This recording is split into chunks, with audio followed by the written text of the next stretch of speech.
Ladies and gents, girls and boys, Danny Stewart here for BassJapanDirect.com with another naked sound review and comparison. Today I'm going to do a comparison video of these two 1970s Guyatone Custom Edition precision basses. So we got a modified one here, and we got an all original one over here. We'll just go through the differences. So this one is in Sunburst, obviously, and it's been refinished into this heavy relic. And the reason for that is just because it was covered in stickers, and it already had quite a lot of, many scars and stuff. I mean, I like basses with scars, old vintage basses with scars and stuff. They've got a lot of character, but because it was covered in stickers and I just decided, okay, let's just do a heavy relic on it, and that's what you got. It also didn't have the original pickups, so I replaced them with similar pickups to the originals, although actually they sound quite different. These are Fender Japan issue precision bass pickups, Alnico magnets, and yeah, they're nice, but they do sound a lot more transparent than the original Maxon pickups that are in this one, as you're going to hear in a minute. So let's go with the tone down.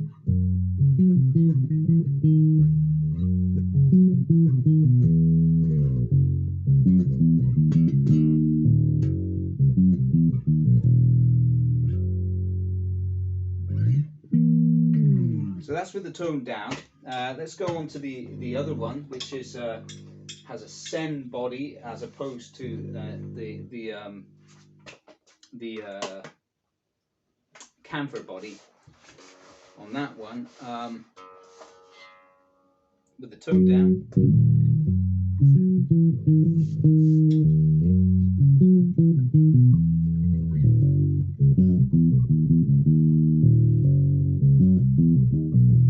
So immediately I noticed that these Maxon pickups just sound more opaque.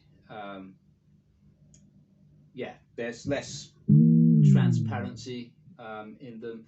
So I mean, it depends what you want, really, doesn't it? But let's, by contrast, go with the tone up. So I'll open up the tone on this.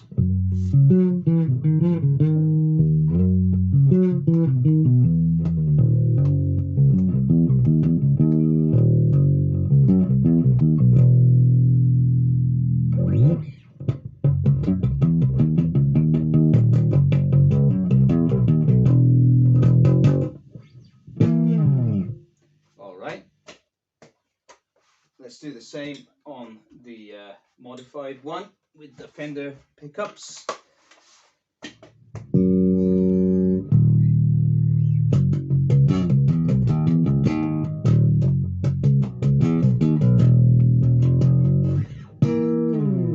Fingers down.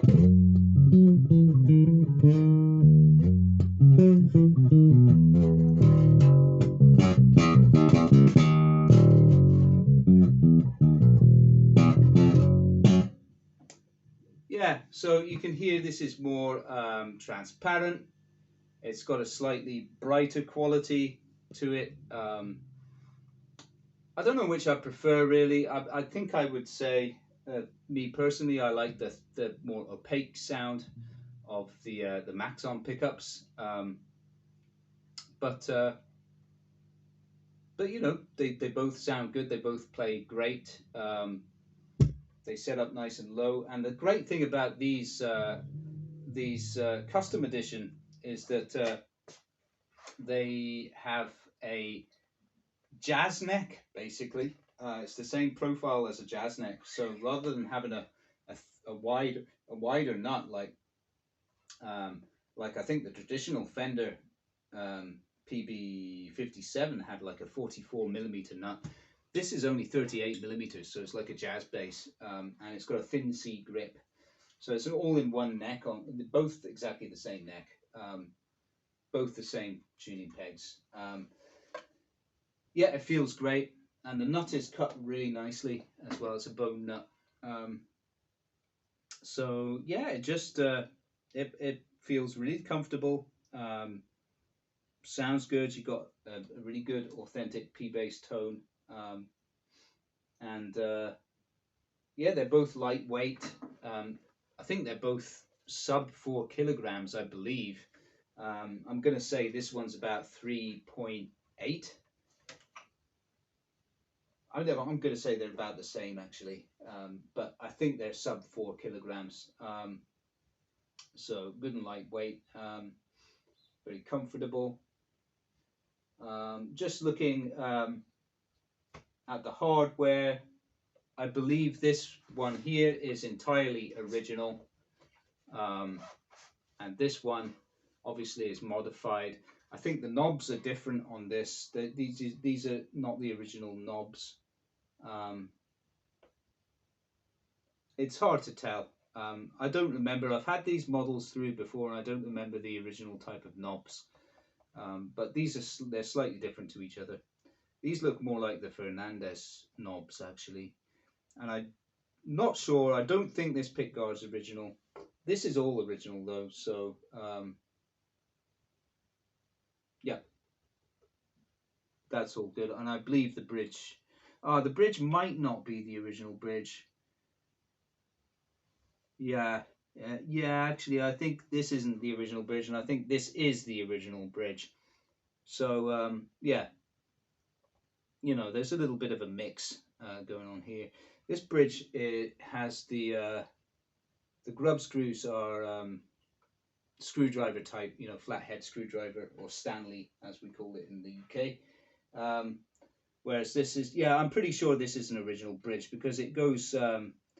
This is the same bridge that all the Greco used at that time. All the Matsumoku made instruments used at the same during the same era. Um, so, and I would say that the build quality of this model is basically the same. It's on a par with. It's probably even a little bit better than your Matsumoku fare because this is a two-piece body. I believe these are both two-piece bodies. Um, Whereas a lot of the Matsumoku ones were multi-part.